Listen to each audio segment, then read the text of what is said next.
Ladies and gentlemen, perhaps the most terrifying thing in this life is not facing the tempests of the outside world, but when the storm begins in the very place you have always believed to be your safest harbor, from the very person you have always considered your entire world. My name is Michael Davis, and I am 35 years old. Until that fateful day, I had always prided myself on being the happiest man on earth. My happiness was simple. It wasn't a sprawling mansion or a six-figure supercar. It was found entirely in the smile of Jessica, the woman who had been my wife for 8 years of marriage. 8 years, not an eternity, but long enough for me to believe that our love was as solid as reinforced concrete, that nothing could ever shake it. I am a construction engineer, a job that often keeps me on site, far from home, for extended periods. My life was a world of blueprints, calculations, the deafening roar of machinery, and constant dust. But every time I thought of Jessica, a profound warmth would fill my heart. She was my steadfast support system, the peaceful sanctuary I returned to after every exhausting day. Jessica is 3 years my junior, a gentle, thoughtful, and incredibly refined woman. She didn't have a stable office job. Instead, she worked from home as a freelance content writer for various online retailers. That work, while not highly lucrative, gave her the flexibility to care for our small home. And truly, Jessica excelled in her role. Our condo, though not large, was always immaculate, and every dinner was a hot, fragrant meal. She remembered every one of my habits, every minor preference. She knew I liked my coffee black in the morning. She knew my back acted up whenever the weather turned. She knew I loved the pot roast my mother used to make. Every time I returned from a work trip, the first thing I would see was her radiant smile, and the second was always a lavish spread of all my favorite dishes. My friends often teased me, saying I must have done something right in a past life to marry a woman like Jessica. She was not only beautiful and virtuous, but also incredibly savvy with our finances, managing our family with a careful hand. She handled all the household expenses. Whatever I earned, I handed over to her, keeping only a small amount for pocket money. I trusted her completely. Not once did I ask how she spent the money. Not once did I question any of her decisions. Jessica would always tell me, "You work so hard for your money. I have to be careful with it, to save so we can provide for our children one day." Hearing those words only made me cherish her more. I felt incredibly lucky. In my eyes, Jessica was the embodiment of simplicity and sacrifice. She rarely shopped for herself. Her wardrobe consisted of a few simple outfits, and she only used drugstore makeup. The last time I wanted to buy her a designer handbag for her birthday, she waved it away. She said, "Oh, honey, no. That's too extravagant. Any bag works for me. We should save that money for something more useful." At that moment, I only loved my wife more. A woman who cared nothing for material possessions, who only ever thought of her husband and her family. Our life flowed on peacefully, a tranquility I naively believed would last forever. I used to think that as long as I worked hard, as long as I loved her with all my heart, happiness would always be within reach. But, ladies and gentlemen, life sometimes enjoys mocking us in the most unexpected ways. Tragedy rarely knocks on the door with a loud bang. It seeps into your life through the most ordinary, mundane things. And my tragedy, it began with a broken-down car. It was a Tuesday morning, a sweltering, oppressive Chicago day. Jessica had to visit her parents in Naperville. She was driving the Honda Accord we had painstakingly saved up for and bought 2 years ago. It was our biggest asset, and we took meticulous care of it. But halfway there, she called me, her voice frantic. "Michael, the car just died in the middle of the road. I can't get it to start. What do I do?" I was at a construction site out in Aurora at the time and couldn't get back immediately. I quickly tried to calm her down. "Stay calm, honey. Just stay in the car and lock the doors. I'll call Tony, our usual mechanic, to have it towed to his shop right away." Tony owned a small auto shop near our condo. He was skilled and honest, so I trusted him. I called Tony, explained the situation, and gave him Jessica's location. He agreed immediately, saying, "Don't you worry, Mike. I'll send someone to handle it." About an hour later, Jessica called back to say the tow truck had arrived. She was taking a cab to her parents' place and leaving the car with Tony. I breathed a sigh of relief, told my wife to be careful, and dove back into the chaos of my work. I completely forgot about the incident, giving it no further thought. To me, it was just a minor inconvenience, a normal bit of bad luck. But I was wrong. It wasn't a minor inconvenience. It was the beginning of a nightmare, a battle I would be forced to wage to unmask the true face of the woman I shared my life with. Around noon, while I was in a crucial meeting with the project investors, a meeting that would determine the future of the entire development, my phone began to vibrate relentlessly. It was Tony. Normally, I wouldn't answer my phone during a meeting, but for some reason, a dark premonition urged me to pick up. I quickly excused myself and stepped outside. I answered, my voice still a bit rushed. "Hey Tony, what's up with my car? Can you fix it soon?" The other end of the line was silent for a few seconds, and then I heard Tony take a deep, sharp breath. His voice, when he spoke, was trembling and hesitant, a stark contrast to his usual confident, easygoing manner. "Mike? Is that you, Mike?" I felt a knot of anxiety tighten in my stomach. "Yeah, it's me." "What's wrong, Tony? Is the car in bad shape?" Tony stammered, his voice barely a whisper. No, it's not about the car, Mike. The thing is, earlier, I had my guys cleaning out the car to inspect it. I opened the trunk. "Mike!" His voice suddenly became frantic. "Mike, can you get over to the garage right now? It's urgent, man. You have to get here right away." My heart started pounding against my ribs. I tried to remain calm and asked, "What's so urgent? Just tell me over the phone." But Tony practically shouted into the phone, his voice laced with fear. "I can't tell you over the phone, man. You have to come here. You have to see it with your own eyes. Mike, there's something horrifying in your wife's trunk." Horrifying. The word struck me like a sledgehammer. I stood frozen, my throat dry, unable to utter a single word. A word I never thought I would hear in connection with my wife, with any of her belongings. I tried to cling to the simplest explanations that maybe Tony was mistaken. Maybe there was a dead raccoon or something similar in the trunk. But the sheer terror in his voice told me the truth was far, far worse. "Get here quick, please. I don't dare touch it." With that, Tony abruptly hung up, leaving me alone with a swirling vortex of confusion and mounting dread. I stood motionless for a few seconds, my mind a complete blank. What could possibly be in my wife's trunk that would make a seasoned, tough guy like Tony use the words horrifying and terrified? A man's intuition told me something catastrophic was about to happen. A chill ran down my spine. I no longer had any thought for the meeting or my work. All I could hear was Tony's trembling voice echoing in my head. I rushed back into the conference room, mumbled something to my boss about a sudden family emergency, and bolted to the parking lot like a madman. I had to get there. I had to know what that horrifying thing was. Whatever it was, I had to face it. But deep in my heart, a vague yet immense fear was growing, squeezing the air from my lungs. I was afraid that what I was about to see would shatter the peace and happiness I had cherished and protected for the past 8 years. If you, ladies and gentlemen, are holding your breath in suspense just as I was, wanting to know what terrible truth awaited me at the auto shop, please don't forget to subscribe so you won't miss the next parts of this story. Your support is the greatest motivation for us to continue sharing these raw, emotional, and true-to-life confessions. The drive from the construction site in Aurora back to Tony's garage in Chicago was only about 30 miles, but to me, it felt like a journey around the globe. I drove like a man possessed, my foot pressing the accelerator to the floor, my eyes glued to the road ahead, but my mind was a maelstrom of unanswerable questions. Horrifying.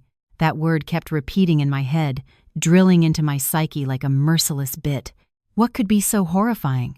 My wife, Jessica, a gentle, simple woman, how could she possibly have anything horrifying in her trunk? She wasn't involved in anything illegal. She didn't have any complicated relationships. Or maybe someone had framed her, secretly planted something in the car to trap us. I tried to cling to that theory, to the fragile thought that my wife was just an innocent victim. It was like a lifeline to keep me from drowning in the quicksand of fear. But the ominous feeling continued to churn within me like a monstrous wave, heralding a truth even more terrible than anything I could imagine. When I screeched to a halt in front of Tony's garage, he was already waiting there, his face ashen, his eyes filled with a mixture of anxiety and a hint of pity as he looked at me. His young apprentices were huddled in a corner, watching me with curious and sympathetic gazes. The air was thick with a tension so palpable I could feel its weight pressing down on my chest. Tony said nothing, just rushed over, grabbed my arm, and pulled me straight inside, toward my wife's car parked in a secluded corner. The sounds of machinery, of grinding and welding from other cars being repaired, seemed to make the space even more oppressive and suffocating. "Mike, in here," Tony said, his voice still shaky. He led me to the rear of the car, where the trunk was wide open. He didn't dare get close, just stood at a distance, pointing a trembling finger inside. "It's in there, man." My heart felt like it stopped for a second. I took a deep breath, mustering all my courage to look inside. Jessica's trunk was always neat, containing only a few odds and ends like an umbrella, a mini toolkit, and a pair of flats for driving. But today, sitting squarely in the middle of the trunk, was something I had never seen before. It wasn't drugs, it wasn't a weapon, and it wasn't any of the illegal things I had feared. It was a box, a black leather briefcase that looked incredibly luxurious and expensive. It was about the size of a document case, with gleaming gold-plated trim and an intricate combination lock. I froze. Where did this briefcase come from? Why was it in my wife's car? Jessica, the woman who wouldn't even let me buy her a handbag that cost a few $100s, why would she possess such an extravagant case? Seeing me standing there, stunned, Tony added, "At first, I thought it was a briefcase you'd left behind. But when one of the guys lifted it to clean the trunk, it was heavy. I got curious, so I tried to open it, but it was locked with a code. When I shook it, I heard the clinking of metal and the rustling of paper inside. It seemed strange, and the case looked way too expensive to be something you or your wife would normally have, so I got suspicious. I had to use bolt cutters to break the lock. I'm sorry about that, Mike, but I thought you needed to know what was inside." I didn't blame Tony. In fact, I was grateful. I nodded with difficulty and slowly approached the car, my feet feeling as if they were made of lead. I stared at the black leather briefcase, my heart pounding like a war drum. I had a feeling that once I opened this box, my world would completely fall apart. But I couldn't not open it. I had to know the truth. Trembling, I lifted the briefcase out of the trunk. It was much heavier than I expected. I set it on the concrete floor and knelt beside it. The combination lock was broken, revealing a small gap. I took another deep breath and used both hands to force the lid open. And then, ladies and gentlemen, my world did fall apart. Utterly and completely. In that very instant. Inside the briefcase was not anything illegal, but for a husband like me, it was 100, 1,000 times worse. The first thing that hit my eyes was money. A lot of money. Neat stacks of $100 bills, bundled tightly with rubber bands. A quick mental calculation told me there had to be tens of thousands, maybe even over $100,000. I was speechless. Where did this money come from? My salary as an engineer, though decent, would require years of saving to amass such a sum. My wife only did freelance work from home. How could she have such a colossal amount of cash? My throat was parched, but the shocks didn't stop there. Next to the stacks of cash was a cell phone, a brand new, top-of-the-line iPhone in a luxurious gold color. My wife and I both used mid-range Android phones. We weren't in the habit of chasing the latest technology. This phone was definitely not Jessica's. So whose was it, and why was it here? The fear inside me grew exponentially. My hands shaking, I picked up the phone and pressed the power button. The screen lit up, and the wallpaper was a photo of a strange man. A man in his 50s, with a well-fed face and an air of authority in his eyes. He was seated in a lavish armchair, with an opulent office in the background. I had never seen this man before in my life. Before I could process this, my eyes fell on a sheaf of papers clipped together in a corner of the case. Trembling, I picked them up. They were receipts, but not from grocery stores or department stores. They were receipts from the most high-end luxury boutiques, brands I only ever dared to look at through a window display. A dress for $3,000, a pair of shoes for $2,500, a handbag for over $10,000. And the customer name on every single receipt was none other than my wife, Jessica Davis. My head was spinning. Jessica, my simple, frugal wife, the woman who had refused my birthday gift because it was too extravagant. Could she have been secretly buying such lavish items? Where did she get the money? And why did she have to hide it from me? A million questions swirled in my mind, shattering the last defenses of my sanity. I collapsed to my knees. If Tony hadn't rushed over to support me, I would have crumpled onto the cold garage floor. I stared at the evidence in the briefcase, tears beginning to stream down my face uncontrollably. Why? Why was there so much cash? Why was there a strange man's phone? Why were there receipts for expensive designer goods among my wife's things? A wife I loved and trusted with all my heart. Tony's voice reached my ears, full of sympathy. "Mike, hey, pull yourself together, man." I was shocked too when I saw all this. I couldn't believe my eyes. Your Jessica has a reputation for being such a sweet, simple wife. Who would have thought? I couldn't hear him anymore. My ears were ringing, filled only with the sound of a silent scream from the depths of my soul. What did I do wrong? Was there something wrong with our marriage? For 8 years, I had fulfilled my responsibilities as a husband. I loved her, cared for her, provided a stable pillar for her to build our home. We never had a fight that lasted more than a day. She always told me I was the most precious gift life had ever given her. So what were those words? Were they all lies? The love she showed me, the simplicity she projected, was it all just a perfect performance, with her as the lead actress and me as the sole audience member, a naive and foolish one at that? And then, just as I was about to completely break down, my hand accidentally brushed against something hard and cold at the bottom of the case. I forced myself to look down.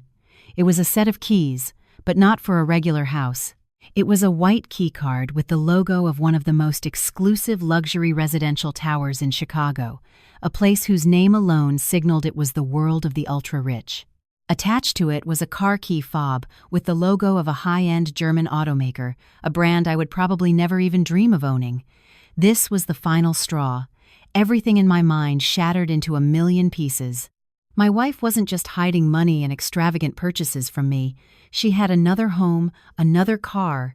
She was living a parallel life, a life of wealth and luxury that I knew nothing about. So who was the man on the phone? Was he the owner of that apartment? Of that car? What was their relationship? I slammed the lid of the briefcase shut with such force that it startled me. I shot to my feet, my legs still trembling, but my eyes had become steely with resolve. I said to Tony, my voice hoarse, "Tony, thank you. As for this, let's just say you never saw anything today. Please, keep this between us." Tony nodded vigorously, his eyes full of compassion. "Yeah, I get it. You gotta be strong, Mike. We'll figure this out." I picked up the heavy briefcase, clutching it tightly to my chest. I thanked Tony one more time and staggered out to my own car. Once inside, I didn't start the engine right away. I slumped over the steering wheel, letting the bitter, painful tears flow freely. The sky outside was still blue, the sun still bright, the traffic still flowed endlessly. Only my world had just been utterly destroyed. The absolute trust I had for her, the love I had nurtured for 8 years, it was all now just a pile of ashes. I sat there for a long time, until the tears ran dry, leaving only an empty void and a dull, throbbing pain. I knew I couldn't fall apart. I couldn't afford to be weak right now. I needed to get to the bottom of this. Who was that man? Where was that apartment? Why would my wife do this to me? I needed answers, and I wouldn't confront her just yet. No, causing a scene now would only give her the chance to deny everything, to cover her tracks. I needed more proof. I needed to be the one holding all the cards in this fight. I would pretend I knew nothing. I would continue to be the loving, trusting husband. I would watch her, follow her, and unmask the deceitful facade of the woman I once loved more than life itself. And in that moment, I knew I couldn't confront her immediately. No, I needed answers. But first, I needed to become someone else, someone even Jessica herself wouldn't recognize. I drove home in a daze. The black leather briefcase sat on the passenger seat, silent like a slumbering monster, but I could feel its weight pressing down on every breath I took. The familiar route home, the trees, the street corners that Jessica and I had passed every day, now seemed alien and frightening. Everything was the same, yet my heart was shattered, my trust broken beyond repair. Arriving at the condo's parking garage, I didn't go straight up. I sat in the car, trying to take deep breaths to compose myself. I needed to think, to form a plan. I couldn't let my emotions overwhelm my reason. If I stormed upstairs and threw this briefcase in Jessica's face, what would happen? She would cry, she would beg, or worse, she would deny everything. And with the foolishness, the blind love I had given her for 8 years, I might just soften, might believe her tears again. No, I couldn't let that happen. This time, I had to be the one in control. I decided to bring the briefcase upstairs, but to hide it in a place I was sure Jessica would never find. I scanned our condo, where every corner bore her touch. Finally, I chose the space under the bed in my small home office. It was cluttered with old boxes of documents and project blueprints I had accumulated over the years, a messy and dusty corner that Jessica rarely cleaned. I carefully pushed the briefcase deep inside, camouflaging it with stacks of old papers. Once done, I went to the bathroom, filled the tub with cold water, and submerged myself in it. I wanted the icy water to wash away my foolishness, my naivety of the past 8 years. I wanted it to freeze my bleeding heart so I would have the clarity and steel to face what was coming. I told myself that from this moment on, the blindly in love Michael Davis was dead. The man who would live on would be a different Michael, one who knew how to observe, to analyze, and to demand justice for himself. That evening, Jessica came home. She had just returned from her parents' house, carrying a bag of fresh produce her mother had sent for me. She walked in with the same gentle smile, the same clear voice. "You're home! I brought some sweet corn from Mom's garden for you. Your favorite," she chirped as she ran over to hug me, an affectionate gesture she made every day. I forced myself not to tremble in her arms, to produce the most natural smile I could muster. "Thanks, honey. Was the trip okay?" "How's the car?" I asked, trying to keep my voice steady. Her embrace was as warm as ever, the familiar scent of freesia in her hair as gentle as always. But to me now, it all felt like a disgusting pretense. How could a person be such a good actress? To live a double life without a hint of remorse, a shred of guilt? She answered cheerfully, "I'm not tired at all." Tony called me. He said it was an issue with the electrical system and it might take a few days to fix. "I'm so glad you took care of everything." Then she looked at me, a flicker of concern in her eyes. "You look tired. Was it a stressful day at the site?" I shook my head, searching for an excuse. "It's probably just the heat. I'm fine. You go take a shower, then we can have dinner. I'll cook tonight." Jessica looked surprised. I rarely cooked. After a long day at work, all I wanted to do was rest. My sudden change in behavior must have seemed odd, but she quickly dismissed it with a bright smile. "Well, lucky me. It's been a while since I had a home-cooked meal from my husband." Then she happily went into the bathroom. I stood in the kitchen, watching her retreating back, my hands clenched so tightly my knuckles turned white. I used to love that view of her back so much. It was the back of the woman who always quietly supported me. But now, all I saw was a naked, filthy deception.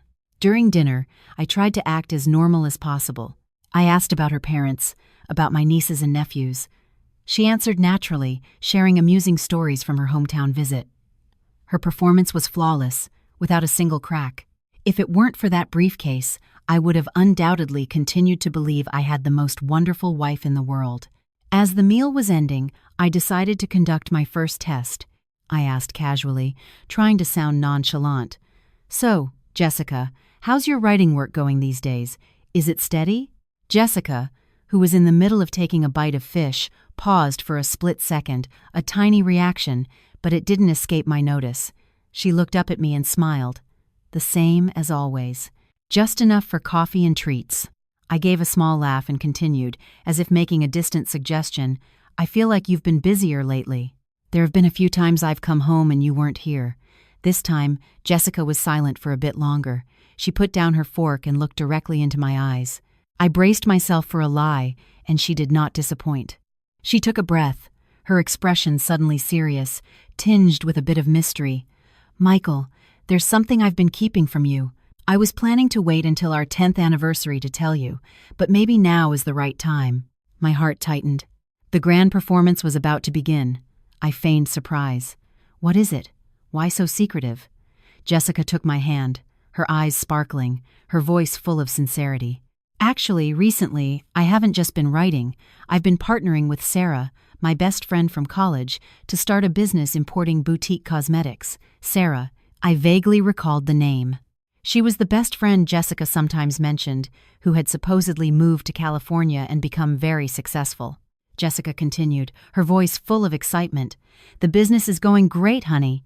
We just started, but we're already turning a big profit. I wanted to surprise you, to prove that I can also make good money and share the financial burden with you. I wanted to use that money to buy a bigger house for our 10th anniversary, one with a backyard where you can have a garden just like you've always dreamed." She painted a beautiful future, a vision I myself had often dreamed of. Her lie was so well constructed, so logical, hitting all the right notes of my psychology and deepest desires. She explained that the large sum of cash was revenue from a recent sale, which they were about to use to place a larger inventory order. The iPhone belonged to Sarah, who had sent it to her to make communication and managing online orders easier since her old phone was outdated. And the luxury receipts? Those were gifts from Sarah. Knowing how frugal she was, Sarah had used her own card to buy them and sent them as presents, insisting she accept them. Everything was explained away perfectly. An outsider listening in would have believed her instantly. Even I, the one holding the truth, felt a moment's hesitation. I wanted to believe her. I wanted to believe it was all a misunderstanding, that the wife I loved was still pure, still whole. But then, the image of the strange man on the phone, the logo of the luxury condo, the Mercedes key fob things she had conveniently omitted, pulled me back to reality. This performance still had fatal flaws. I looked deep into Jessica's eyes, searching for a crack, a hint of unease, but there was none. Her eyes were still clear, still shining with a false belief in sincerity. She asked me, her voice a little coquettish, "What's wrong? Aren't you happy that I'm doing so well? Or are you mad that I kept it from you?" I shook my head, forcing a smile. "No, I'm not mad. I'm just so surprised. My wife is so talented. You must have worked so hard." I reached out and gently stroked her hair. The touch felt repulsive, but I had to play my part.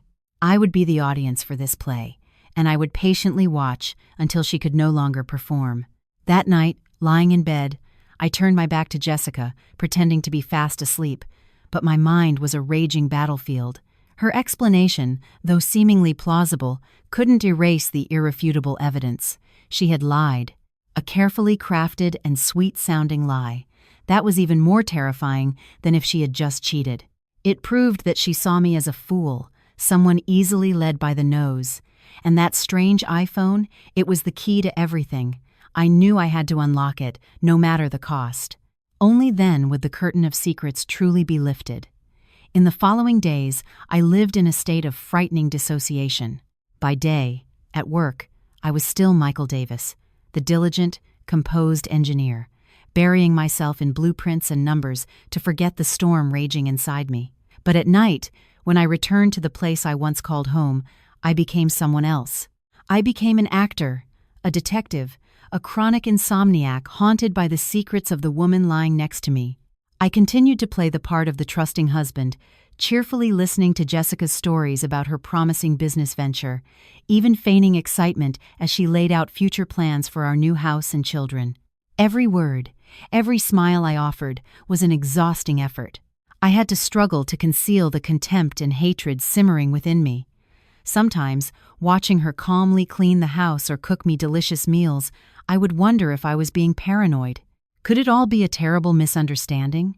But then, alone in the darkness of night, the image of the black briefcase, the stacks of cash, and the key to the luxury condo would return, reminding me that the truth was not so simple. And at the center of this obsession was the gold iPhone. It lay dormant in the box under my bed like a ticking time bomb. I knew that all the answers I sought were behind its lock screen. Every night, after making sure Jessica was sound asleep, I would tiptoe into my office and lock the door. I would take out the phone, the cold metal seeping into my palm. I began the process of guessing the password. I tried every number that had meaning to us: her birthday, my birthday, our anniversary, the day we first met. I even tried sequential numbers, repeating numbers, her favorite numbers. But it was all useless. Incorrect passcode. The cold words on the screen felt like a mockery. The more I tried, the more helpless and desperate I felt. This phone was too well protected. It wasn't like a phone used merely for business calls, as Jessica claimed. It was like an impregnable fortress, guarding a secret that could not be revealed. That helplessness slowly turned into an obsession. I realized a painful truth. After 8 years of marriage, I knew nothing about my wife. I didn't know what she was really thinking, what she truly wanted.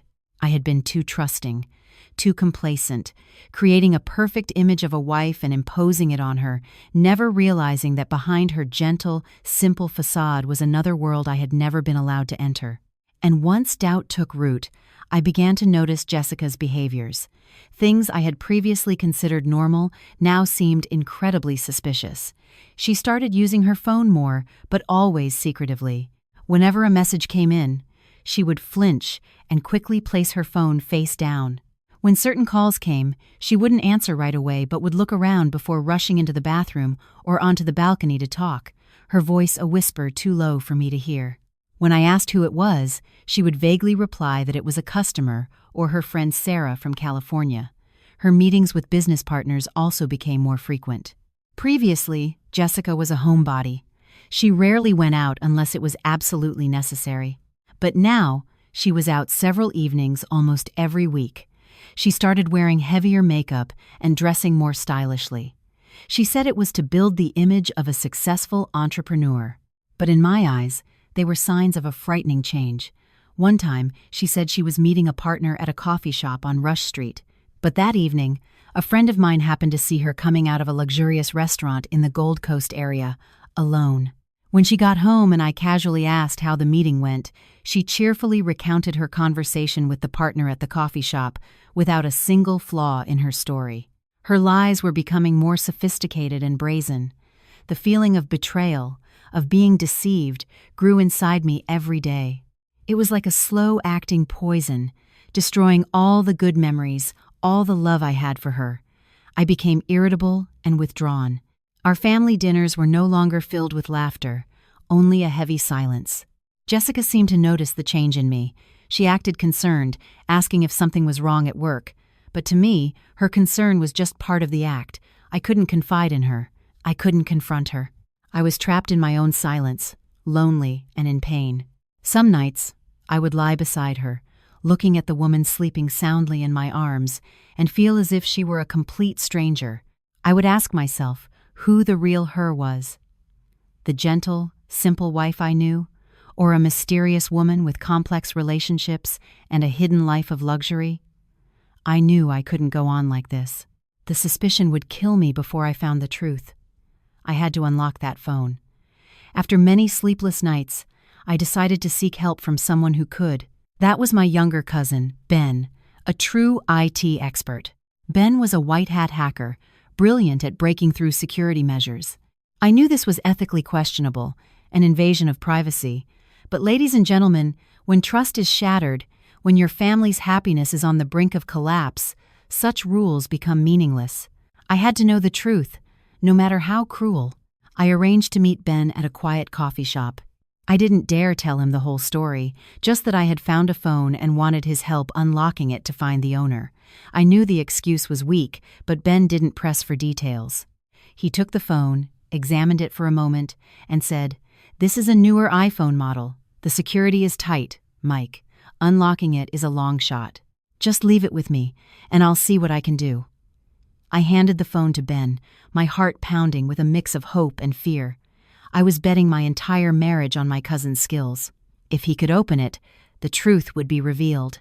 But if not, I would be back in the swamp of suspicion and torment. The days waiting for news from Ben felt like an eternity. I could barely concentrate on anything. Every time my phone rang, I jumped. Then, 3 days later, on a late afternoon as I was about to leave the office, Ben called. His voice was excited. "Mike, I got it!" "I'm in." My heart felt like it would leap out of my chest. I quickly asked, "Are you serious? You really got in?" "For real. The password was a tough one. A combination of letters and numbers, nothing to do with any personal dates. I had to run a brute force program for almost 2 days to crack it. Come by my place and get it." I hung up, my hands trembling. Pandora's box was finally open. But what awaited me inside? Hope or utter despair? I sped to Ben's house, my mind in turmoil. Part of me wanted to know the truth immediately, but another part was terrified to face it. I was afraid that what I was about to see would be the final knife twist, ending my marriage and my heart for good. I took the phone back from Ben, my palms slick with sweat. My cousin looked at me with a curious glint in his eye but was polite enough not to ask any more questions. I thanked him profusely and left in a hurry. I didn't go home, nor did I go to a coffee shop. I needed a completely private space, a place where I could face the truth alone, without interruption. I drove to a deserted parking lot overlooking Lake Michigan, a spot we used to visit on weekends for a breath of fresh air. But tonight, the air here was not fresh. It was thick with my tension and fear. I turned off the engine and sat in the darkness. The phone felt as cold as a block of ice in my hand. I took a deep breath, my trembling fingers swiping across the screen to unlock it. The home screen appeared. There weren't many apps, just the basic ones, and a few social media apps. But what made me freeze was the string of notifications waiting on the screen. A flood of messages from iMessage, from Messenger, all from a single person, a contact saved with an incredibly intimate name, Richard. My heart hammered against my chest. Richard? Why was the name so simple, yet it felt so ominous? I shakily opened the iMessage app first. Hundreds, thousands of messages between my wife and this man named Richard appeared before my eyes. They didn't just text. They had video calls that lasted for hours. I scrolled, reading every word, every sentence, feeling as if I were falling into a bottomless abyss. The words they used with each other were 1,000 times sweeter, more passionate than anything Jessica and I had ever said to each other in 8 years. They called each other my love, my king, my queen. They told each other everything about their day, down to the smallest detail. They sent each other intimate photos and videos. "What are you doing, my queen? Do you miss your king? I miss you like crazy. Wish I was with you right now. Be good. I'll take you to that resort in Lake Geneva this weekend. We'll have 2 whole days to ourselves. Yes, I love you more than anything in the world." I read on, feeling sick to my stomach. The woman in these messages, the one who was being playful, pouting, speaking words of burning love, was this really Jessica? Was this really my simple, quiet wife who was always a little reserved with me? It turned out that the gentle care she gave me was just a small part, an act to play her role. Her true self, passionate, intense, and full of desire, was reserved for another man. In another message thread, I read lines that made me freeze. Jessica had texted, "Richard, I feel so guilty about Michael. He's so good to me, and I'm—" The man named Richard replied, his tone full of arrogance and contempt. "Why are you wasting your thoughts on him? What's so good about that common construction worker? What has he ever given you besides the facade of a happy, boring life? Can he buy you designer dresses and expensive handbags? Can he take you to fine dining restaurants and 5-star resorts? You need to know your own worth, Jessica." And Jessica, my wife, the woman I believed cared nothing for material things, had replied with a heart emoji and the words, "I know, I only have you." So that was it. Her simplicity was a lie. Her disdain for materialism was a lie. It was all a cover for a greedy person, a heart completely seduced by the glitter of the outside world. I was just a common construction worker, a safe backup plan, a perfect cover for her to carry on with her wealthy lover. She treated my love like a joke. She trampled on my sacrifices without a second thought. I sat in the cold car, holding the phone filled with her betrayal, tears streaming down my face, but I no longer felt pain. Instead, there was a seething hatred. I wasn't just betrayed. I was humiliated. I exited the messages and shakily opened the photo gallery, and once again my world crumbled. Inside were hundreds of photos. Selfies of Jessica in a luxurious bedroom I had never seen, wearing expensive, seductive lingerie. Photos of her dining in magnificent restaurants, with wine and extravagant dishes on the table. Photos of her vacationing at five-star resorts, posing by the pool in revealing bikinis. And the most horrifying of all, photos of her with that man, Richard. He was the man from the phone's wallpaper. A man in his 50s, his hair graying at the temples, but with an elegant, powerful demeanor. They were hugging, kissing, the look in their eyes full of infatuation and intimacy. They looked like a genuinely happy couple, and I, her legal husband, looked like the pathetic third wheel. Looking at those photos felt like 1,000 needles stabbing my heart. The woman in the pictures, glamorous, arrogant, and somewhat promiscuous, was not the Jessica I knew. She was a stranger, someone I had never met. She had been living a parallel life, a completely different world right beside me, and I had been completely oblivious. I scrolled to a photo album titled Our Happy Home. Inside were pictures of an apartment. A penthouse, decorated in a classic European style with furniture made of rich wood and genuine leather. I immediately recognized the balcony from some of Jessica's selfies. And then I froze when I saw a wide shot of the living room.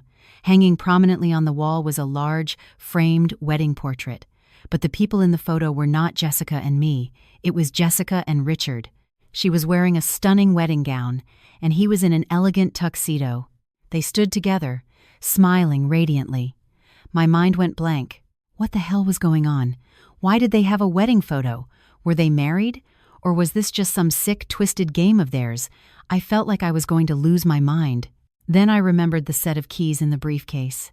The key card with the logo of the luxury residential tower. I quickly went to the phone's location history, checking the places this phone had been. And just as I suspected, one address appeared repeatedly, day after day. It was the address of that exclusive high-rise, the Sterling Towers in the Gold Coast. Everything connected. The apartment in the photos, the keys, and this address, it was all one and the same. It was the secret love nest of my wife and her lover, a place where they had built a fake happy family behind my back. I turned off the phone, feeling completely drained. The truth was laid bare in the most brutal and cruel way possible. There was nothing left to doubt. My wife was having an affair, not just a fling, but a well-constructed and elaborate second life. She had deceived me, betrayed me in the most unforgivable way. Anger and pain erupted inside me like a volcanic eruption. I wanted to drive home right then, throw this phone in her face, and scream to the world about her hypocrisy. But no, reason held me back. What good would making a scene do now? Just to show her my pathetic state? No, I wouldn't give her and her lover the satisfaction. I had the proof. I had the address.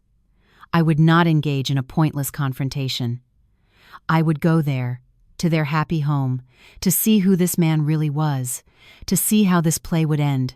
A cold and ruthless plan, just like how they had treated me, began to form in my mind. My battle was only just beginning. After that fateful night in the deserted parking lot, I didn't go home. I couldn't. I couldn't face Jessica, couldn't share a bed with a woman who had deceived me so cruelly. I lied to her, saying there was an unexpected problem at the construction site and I had to stay overnight to supervise. She still feigned concern, fussing over me, playing the role of the devoted wife to perfection. Hearing her voice over the phone, I felt a wave of disgust rise in my throat. I checked into a small hotel and spent the entire night staring at the ceiling, unable to sleep. My mind was a relentless reel of the images from the phone, the text messages, her happy smiles next to another man. Pain, hatred, and humiliation took turns gnawing at my soul. I cried, not from weakness, but from bitterness. Bitter for the 8 years of my prime, for the love and trust I had given so blindly. The next morning, I woke with a steely resolve. I would not waste any more time grieving. I had to act. My objective was clear, the Sterling Towers. I had to go there, to witness it all with my own eyes. I drove to the luxurious high-rise, a place I had only ever driven past in admiration. This world of opulence and glamour was a stark contrast to my simple, middle-class life. I felt out of place and insignificant. I parked in the garage and walked to the lobby of one of the residential towers, the very one I had pinpointed from Jessica's phone. Without a residence key card, I couldn't go up. My only option was to sit in a coffee shop with a clear view of the building's main entrance and wait. I didn't know what I was waiting for, nor how long I would have to wait. I just knew I had to be here. I ordered a black coffee, as bitter as my mood. I sat there, quietly observing the people coming and going. They were all wealthy, dressed in expensive clothes, exuding an air of confidence and success. I looked down at my own attire, a worn-out shirt and faded khaki pants. I was a sore thumb in this place. I sat from early morning until noon. My coffee was long gone, but I still hadn't seen a familiar face. There were moments I thought I might have been wrong, that this was all just a coincidence. But no, my gut told me I was on the right track. I waited patiently. Time crawled by, heavy and slow. Impatience, anxiety, and a touch of fear began to eat away at my resolve. And then, at around 12:30, just as I was about to give up, she appeared. Jessica, my wife, was walking out of the main entrance. But she wasn't alone. Beside her was a man, the man from the photos, the man saved in her phone as Richard. He was dressed in an expensive designer suit, a gold watch gleaming on his wrist, radiating power and wealth. He walked beside my wife, one arm wrapped possessively around her waist, and Jessica, she was a completely different person. She was no longer the simple wife in modest clothes. She wore a seductive red silk dress that clung to her figure, teetering on a pair of high heels, the designer handbag I'd seen on the receipts clutched in her hand. Her makeup was heavy, her hair styled in voluminous curls. She walked with her head held high, striding alongside that man, her smile radiant and full of smug satisfaction. They looked like a power couple, a perfect pair who belonged in this world of luxury. My heart stopped. I froze, my entire body rigid. Even though I had prepared myself, seeing it with my own eyes was more than I could bear. The sight was another knife plunging straight into my heart, the pain so intense I couldn't breathe. That woman, affectionately embracing another man in broad daylight, was that really my wife? Was that really the person who had sworn to love only me for the rest of her life? I gasped for air, my chest constricting. A furious rage erupted within me. I wanted to charge out there, grab that man by the collar, beat him to a pulp, and scream in Jessica's face, exposing her for who she was to everyone around. But just as I was about to stand, I stopped myself. No, I couldn't do that. What would making a scene accomplish? I would only turn myself into a pathetic, jealous husband, a pitiful loser. I would become a laughingstock for them and everyone else. I couldn't let them see me fall. I took a deep, shuddering breath, forcing down the rage that threatened to explode. I remained seated, my eyes fixed on the two of them, memorizing every detail, every gesture. They walked toward the VIP parking area. The man clicked a key fob, and a sleek black Mercedes lit up. He gallantly opened the passenger door for Jessica before walking around to the driver's side. Before getting in, he leaned over and planted a kiss on her lips. A natural, affectionate kiss. In the middle of the day, I saw it all. Each of their actions was a sharp blade carving a deeper wound into my heart.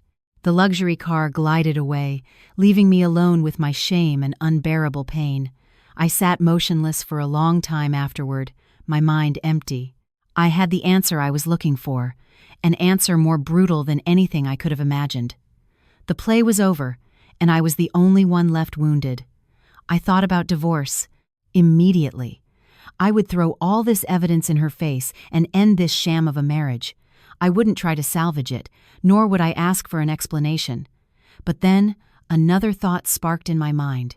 If I just divorced her and divided our assets, would that be too easy for them?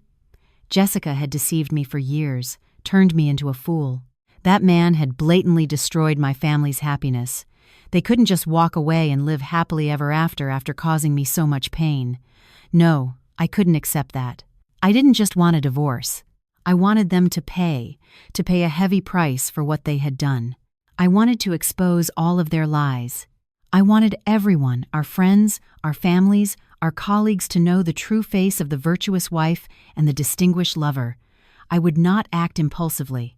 I needed a plan, a perfect plan to bring them to ruin, to ensure they could never recover. I stood up and paid for my coffee. My face no longer held the look of despair. It was replaced by a cold, ruthless expression. I knew I couldn't do this alone. I needed an ally, someone clear-headed and strong enough to help me devise this plan, someone I could trust completely. And the only person who came to mind was Mark, my best friend from college. Mark was a smart, sharp, and incredibly rational lawyer. He had told me more than once that I was too soft, too devoted to my wife. Perhaps it was time I listened to him. I took out my phone and dialed his number. "Mark, I need your help with something huge. Can you meet me right now?" My voice was hoarse but firm. I would not fight this battle alone, and I would be the one to win. Mark met me almost immediately after my call. He was that kind of friend, always there when you needed him. We sat in a small, quiet dive bar, a place private enough to discuss things not meant for other ears. The moment he saw my disheveled appearance, my bloodshot eyes, and my grim expression, Mark knew something was terribly wrong. He didn't ask many questions, just quietly poured a shot of whiskey, pushed it toward me, and said, "Drink up, then talk. I'll listen." I tossed back the shot, the burn searing my throat and making my eyes water, but it couldn't wash away the bitter taste that filled my soul. I began to talk. I told him everything, holding nothing back. I told him about the mechanic's phone call, the horrifying briefcase in the trunk, the stacks of cash, the strange phone, the luxury receipts, and the keys to the high-end condo. I told him about Jessica's perfect performance, her sweet lies, and finally, I told him what I had witnessed that afternoon, Jessica, hand in hand, lip to lip, with her wealthy lover. Mark listened in silence, his expression growing more severe by the minute. The more he heard, the deeper his brows furrowed. When I got to the part about Jessica and her lover kissing before getting into the car, Mark slammed his hand on the table, grinding his teeth. "That son of a bitch! I can't believe someone could be that deceitful. She played you for a fool for 8 years. I told you, Mike, you're too trusting, too wrapped up in her. When a woman decides to betray you, she can be ruthless." Then he looked me straight in the eye, his voice firm. "So what do you want to do now? Do you want a quiet divorce, or do you want to teach them a lesson they'll never forget?" I looked at Mark, my voice steady and resolute, without a trace of hesitation. "I want a divorce, but not a quiet one. I want everyone to know her true face. I want her and that man to pay for what they've done to me. I want to reclaim everything that belongs to me, both materially and in terms of my dignity." Mark nodded, a cold smile playing on his lips. "Good. That's the Michael Davis I know. You've been weak long enough. It's time to fight back. You've got me. I'll help you." And so, right there in that humble bar, over glasses of bitter whiskey, a plan for retribution began to take shape. As a lawyer, Mark analyzed everything for me with clarity and logic. First, from a legal standpoint, you have a massive advantage. The evidence of adultery is overwhelming, from text messages and photos to your own eyewitness account. In court, you'll undoubtedly win custody if you had children and get a favorable division of assets. Your condo and car are marital property. You're entitled to half. I'll help you draft an ironclad divorce petition. But, Mark continued, we're not stopping there. A simple divorce is too easy for them. Our goal is to make your wife lose all her credibility and to ensure her lover can't live peacefully either. Mark began to outline the steps. Step 1. Gather more evidence. What you have is strong, but we need more irrefutable proof, especially information about that man. You said he's rich and powerful. We need to find out who he is, what he does, and whether he's married. If he has a family, things will get much more interesting. Mark winked at me, a gesture full of meaning. Step 2. We need to dig deeper into their relationship and any activities behind the scenes. That briefcase full of cash is highly suspicious. No one leaves that much cash in a car trunk. It could be related to illegal business activities, like money laundering. If we can find proof of that, it's no longer just an affair. it becomes a criminal matter. Then not only will he be ruined, but your wife will have a hard time getting out of it either. The thought made me shudder. I only wanted revenge for the betrayal. I never considered pushing Jessica toward a life of crime. Seeing my hesitation, Mark clapped me on the shoulder. Don't go soft now. You need to remember what she did to you. Did she think of you when she was having fun with another man? Did she think of you when she called you a common construction worker? With people like that, mercy is just cruelty to yourself. Mark's words were like a bucket of cold water to my face, snapping me back to reality. He was right. I couldn't afford to be soft anymore. I had given her too many chances. So, what's our first move? I asked. Mark thought for a moment. First, you have to continue the act. Go home, pretend you know nothing. The more loving and trusting you appear, the more she'll let her guard down. Meanwhile, we'll operate in secret.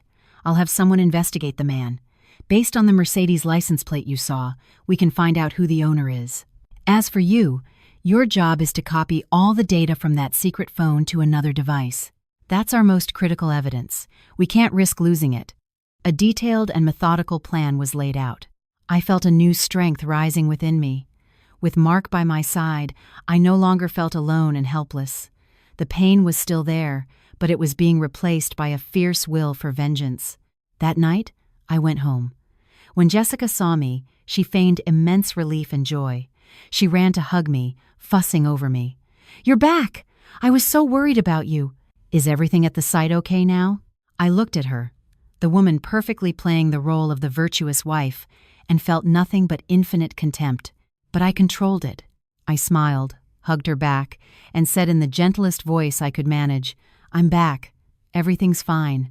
I missed you so much." In the days that followed, I began to execute my plan. I secretly copied the entire contents of the iPhone to my laptop, creating multiple backups and storing them in secure locations. Meanwhile, I continued to observe Jessica. She was completely unaware, continuing to live her double life. The secret phone calls, the sudden outings, they all continued. But now, I no longer felt pain. Every action she took was just another piece of evidence for her file of transgressions. A few days later, Mark called me. "Mike, I've got info. The guy's name is Richard Sterling, 52 years old, CEO of a major real estate development corporation. A real shark." I held my breath, listening. Mark continued, "And more importantly, he's married with children. His wife is a prominent figure in the business world, and their son is studying in the UK. A picture-perfect family," I scoffed. "Picture perfect? How ironic. Anything else?" I asked. "Yes." Mark's tone became more serious. His corporation has been embroiled in some land deal scandals recently. There are signs of tax evasion and money laundering. The IRS is already looking into him. The cash in your wife's trunk could very well be related to this. Things are much more complicated than we thought, Mike. Hearing this, a sense of unease crept into my heart. I had set out to expose an affair, but it seemed I had unwittingly been dragged into a much deeper and more dangerous quagmire. Was I pushing myself, and maybe even Jessica, down a path with no return? The information Mark delivered left me stunned. Richard Sterling, a real estate tycoon, was involved in shady business dealings and under federal investigation. And my wife, Jessica, was not only having an illicit affair with him, but was also connected to a huge sum of untraceable cash. This had escalated far beyond a simple case of infidelity. It had become a high-stakes game of chess, and I, a regular construction engineer, had been thrust into the middle of it. Fear began to set in. I feared for my own safety, and though I was loath to admit it, a part of me still feared for Jessica. Despite her betrayal, I didn't want to see her entangled in criminal charges. I voiced my concerns to Mark. He was silent for a long moment before speaking thoughtfully. "I understand how you feel, but we're too deep in now to turn back. You have to understand, Jessica is no longer the naive wife you once knew. She willingly stepped into that world. She has to be responsible for her choices. The question now is, what is her role in all of this? Is she an accomplice, an active participant in Sterling's illegal activities, or is she just a puppet being used?" Mark's question forced me to think. It was true. I had always assumed Jessica cheated out of greed, but could there be another possibility? Was there a hidden story behind all this? To find the answer, we decided we needed to dig even deeper, not just into Sterling, but into Jessica's own past, into things I might have never known. Mark, using his connections, helped me look into Jessica's family history. I knew her parents were just ordinary farmers from a small town, not well off financially, but there was a detail I had never been told. About 10 years ago, not long before we got married, Jessica's family faced a major crisis. Her father, wanting to expand their farm, had taken out a massive loan from a private financial firm, but the business failed, the farm went bankrupt, and her family was unable to repay the debt. The loan, with interest, had ballooned into a staggering sum. It was a huge blow that nearly cost them their home. I was shocked when Mark told me this. Why had Jessica never told me? For 8 years, she had always portrayed her family as peaceful and stable. Why would she hide such a significant secret from me? And do you know which financial firm loaned your father-in-law the money? Mark asked, his voice laced with meaning. I shook my head. It was a subsidiary of Richard Sterling's real estate corporation. A bolt of lightning seemed to strike me. Suddenly, everything connected in a terrifying way. The family debt and Jessica's wealthy lover, Richard Sterling. Could this be a coincidence? A wild but chillingly logical theory began to form in my mind. Could it be that Jessica's relationship with Sterling wasn't entirely about love or materialism? Could it have originated from that old debt? Was it possible she had been blackmailed, forced to become his mistress in exchange for her family's security? The thought sent a sharp pain through my chest. If that were true, this story was even more tragic than I had imagined. Jessica wasn't just a cheating wife. She was both the villain in our marriage and a victim in someone else's game. To confirm this theory, I knew I needed more proof. I decided to do something I had never done before. I would go to her hometown, to her parents' house, and find out the truth for myself. I lied to Jessica, telling her my company was sending me to a project near her parents' town, so I would take the opportunity to visit them. Jessica, without a hint of suspicion, happily packed some gifts for me to bring to them. Watching her innocent act, my heart grew heavy. I was on a mission to gather evidence against my own wife. No matter the outcome, our marriage was beyond saving. When I arrived at her parents' home, they welcomed me warmly. They had always treated me like their own son. Looking at the elderly couple, their hair white as snow, living in a modest, simple house, I felt even more conflicted. I didn't know how to begin. After dinner, when it was just my father-in-law and me sitting on the porch drinking tea, I summoned the courage to ask. I told him that Jessica seemed troubled lately, that I was worried something was wrong with the family. At first, my father-in-law just waved his hand, saying everything was fine. But seeing my sincere and worried expression, he could no longer hide the truth. He let out a long sigh, a sigh filled with years of heartache and guilt, and then he began to talk. He recounted the entire story of the debt, exactly as Mark had discovered. He spoke through tears, his voice thick with regret. It was all my fault, Michael. A moment of greed, of recklessness, and I pushed our whole family to the brink of ruin. We almost lost everything. I took his wrinkled hand and pressed on. So how did you manage to pay back such a huge debt? My father-in-law hesitated. He looked away, avoiding my gaze. After a long pause, he finally said in a low voice, It was because of Jessica. She found an acquaintance who helped us. This person was kind enough to lend us a large sum of money, interest-free, to pay off the finance company. It's thanks to that person that our family has been at peace all these years. Who was this acquaintance, Dad? I asked urgently, my heart racing. I knew I was close to the final truth. My father-in-law shook his head. I don't know. Jessica never said. She just told us to keep it a secret, especially from you. She was afraid you would worry, that you would feel burdened. That girl of mine, she loves you very much, Michael. Hearing those words, my heart shattered. Loves me? If she truly loved me, why would she deceive me? Why would she be with another man behind my back? Whatever the reason, betrayal was still betrayal. However, my father-in-law's story reinforced my theory. There was definitely a setup. Sterling had used the debt as a trap, an invisible chain to bind Jessica, turning her into a canary in his gilded cage.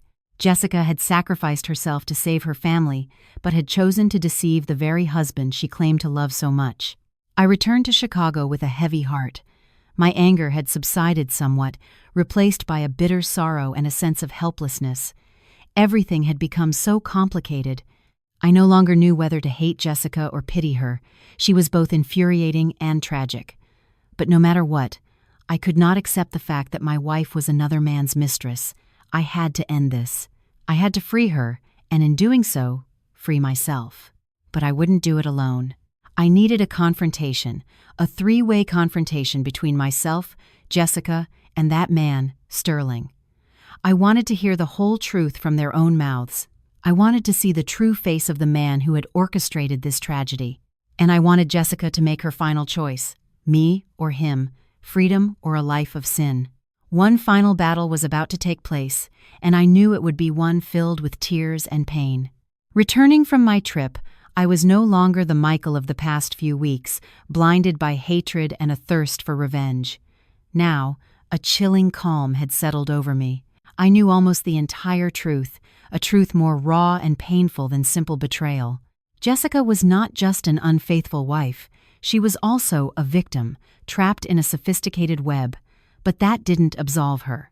She had chosen to deceive me, chosen to live a double life for years, and for that, I could not forgive her. I knew what I had to do. I wouldn't expose her shamefully in front of family or friends. That would only make things worse and hurt innocent people like her parents. I needed a confrontation, a final, frank conversation. Mark and I had devised a detailed plan. We wouldn't confront Sterling head-on. He was a shark, cunning and powerful. We couldn't touch him without solid proof of his illegal activities. Instead, we would target his only weakness, his family. Mark had managed to find the phone number and address of Sterling's wife. She was also a woman of high social standing, someone who would certainly not tolerate being cheated on. But that would be our final trump card. First, I needed a conversation with Jessica and Sterling. I used Jessica's secret phone, impersonating her, to send a message to Sterling, asking to meet him at the penthouse at the Sterling Towers the following evening. I fabricated an urgent reason, saying there was something important to discuss, something concerning the future of both of them. As I expected, Sterling agreed immediately. Then, I went home to talk to Jessica. I didn't beat around the bush. I placed the gold iPhone on the table in front of her. The color drained from Jessica's face.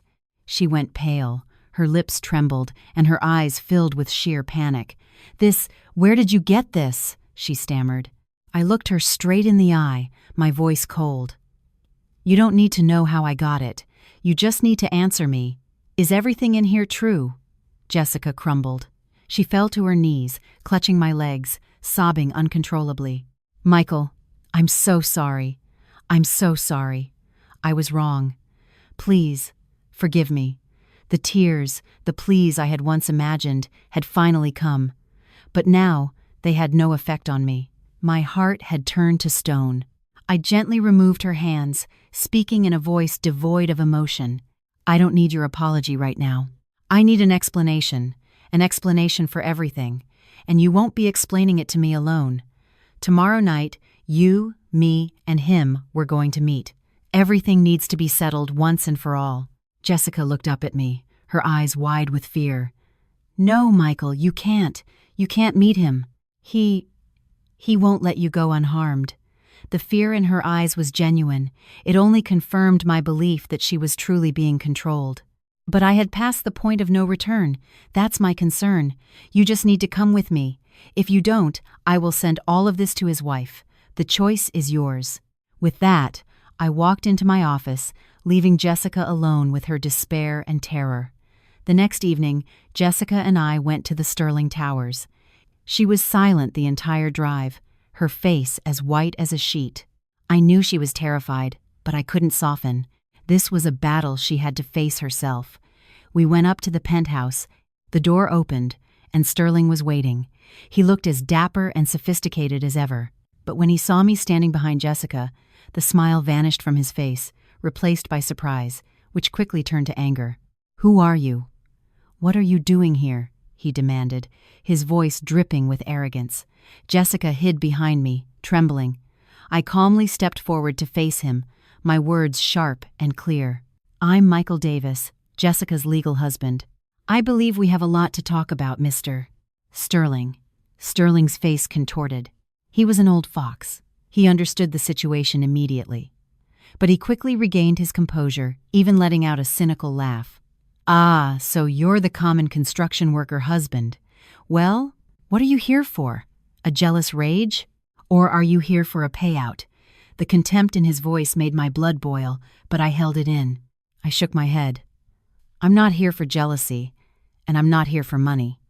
I'm here to take back what's mine, and to give my wife a choice. I turned to Jessica, who was shaking like a leaf. Jessica, tell us. Tell both me and him. Between me and him, who do you choose? Sterling burst out laughing. Are you insane? You even have to ask? Of course she chooses me. Look at yourself. What do you have? What can you give her besides a poor, boring life? He stepped forward, about to pull Jessica toward him, but she flinched away. She looked at me, then at Sterling, her eyes filled with torment and agony. Then she spoke, her voice weak but firm. I choose my husband. Jessica's answer stunned both Sterling and me. Enraged, Sterling grabbed Jessica's arm and yelled, "What did you say? Are you crazy? Have you forgotten your family's debt? Have you forgotten that with one phone call from me, your parents will be out on the street?" It was at that moment that Jessica finally broke. She violently shook off Sterling's hand, tears streaming down her face as she screamed with years of pent-up resentment. "Enough! I've had enough! You're a monster! You used my family's desperation to force me, to turn me into your puppet. You've ruined my life. You've made me a traitor in my husband's eyes. I would rather die than continue living this humiliating life." She turned to me, fell to her knees, and sobbed. "Michael, I know I was wrong. I'm not asking for your forgiveness. I'm only asking you to believe me. I was forced. I never stopped loving you. Please, please save me." The final secret was out. Sterling, after a moment of shock, reverted to his cold, ruthless demeanor. "Fine. You've chosen death, so don't blame me. Your entire family will pay the price." He pulled out his phone, about to make a call, but I was a step ahead. I spoke, my voice calm but heavy with menace. "Mr. Sterling, I advise you to think carefully before you do anything. Our entire conversation today has been recorded. All the messages, the photos of you and my wife, along with proof that you used debt to blackmail her, it's all in my lawyer's hands. If anything happens to my wife's family tomorrow, all of it will be sent to your wife and to the IRS. You could lose everything, Mr. CEO. Sterling's face went white. He stared at me, his eyes blazing with fury, but he was powerless.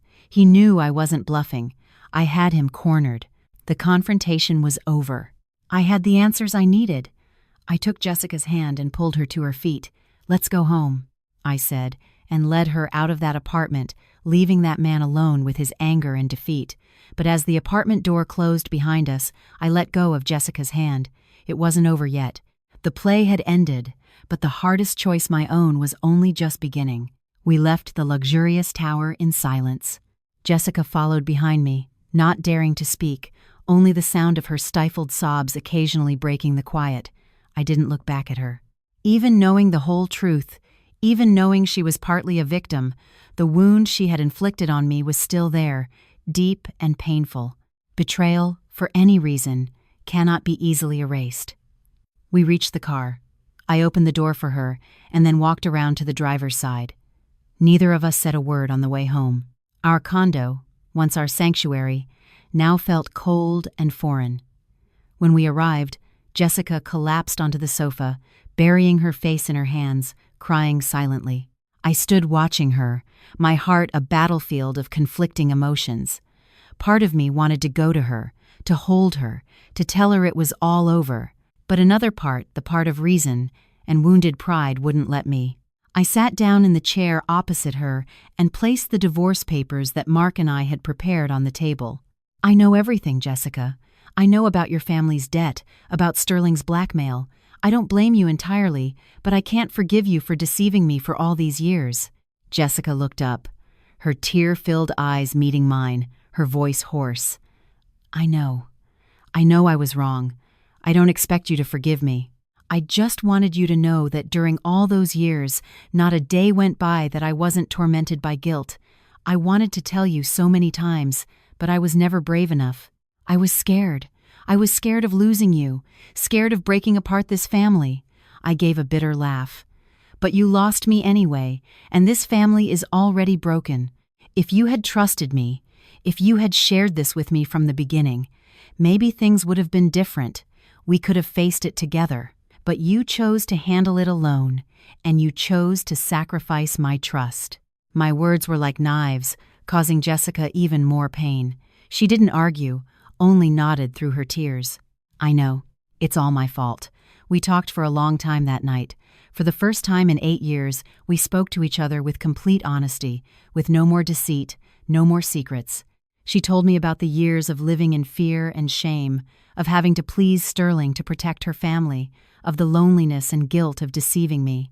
I listened without judgment, an infinite sadness filling my soul. It turned out we were both victims in this tragedy. I was a victim of betrayal, and she was a victim of circumstance and her own weakness. After that night, Sterling never bothered us again. Just as I predicted, he didn't dare risk his career and family.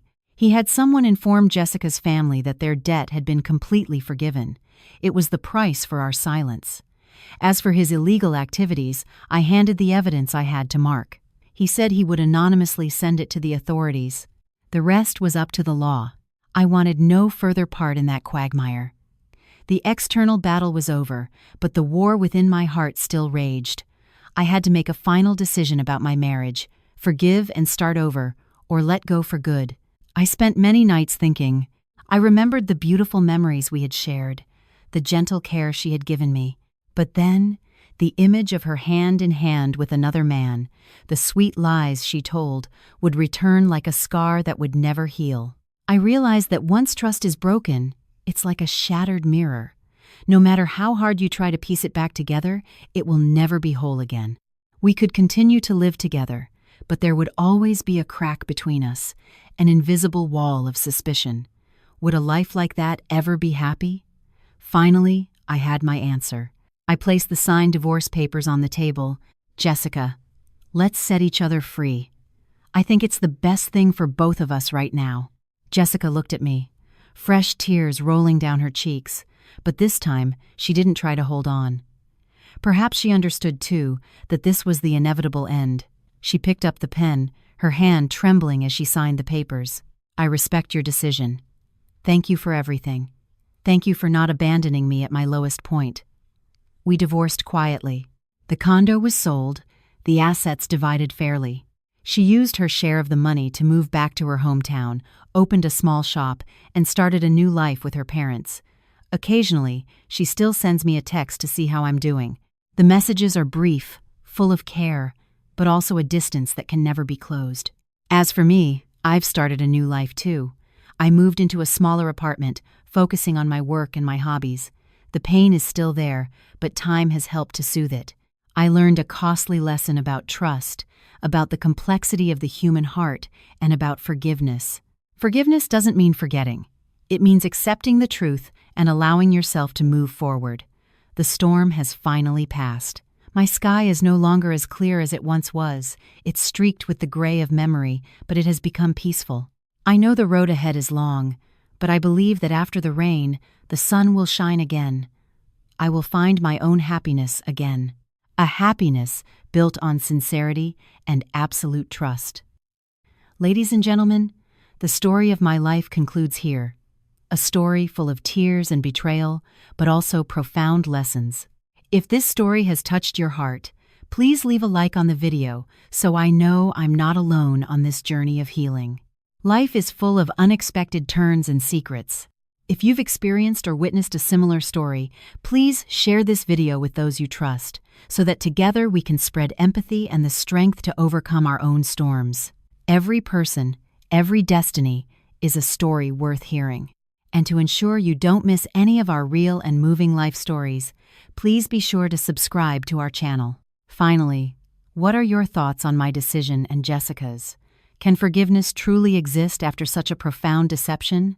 Please leave your comments below, because every perspective, every share from you is an invaluable source of encouragement for us to continue our storytelling journey.